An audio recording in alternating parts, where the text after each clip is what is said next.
ہم کریں گے ہر مظلوم کی حمایت۔ السلام علیکم ناظرین، میں ہوں حرین فاطمہ اور آپ دیکھ رہے ہیں حمایتی نیوز HD چینل۔ نظر ڈالتے ہیں آج کی اہم خبر پر۔ آباد میں deputy secretary primary and secondary health care Punjab Khalid Sharif, district health officer Bahawalnagar doctor Amir Raza, district coordinator national health program doctor Shaukat Ali نے ہارون آباد THQ ہاسپٹل کا دورہ کیا۔ انہوں نے ہاسپٹل کے تمام وارڈز کو چیک کیا۔ بہترین انتظامات وارڈز کی صفائی ستھرائی پر MS ڈاکٹر انور سکھیرا کو اور دیگر عملے کو شاباشی دی۔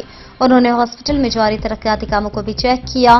اس موقع پر deputy district health officer Haroonabad doctor Umar Malik, MS THQ hospital Haroonabad doctor Anwar Sukhera, Arshad Rauf, Imran Sajid, admin Shaista Shah, Muhammad Malik, Akram گرداوار، باؤ فاروق سمیت دیگر موجود تھے۔ انہوں نے Jinnah press club registered Haroonabad, city press club registered Haroonabad, Punjab city press club registered Bahawalnagar, friends media group Haroonabad سے گفتگو کرتے ہوئے کہا کہ THQ ہاسپٹل میں تمام تر انتظامات تسلی بخش ہیں۔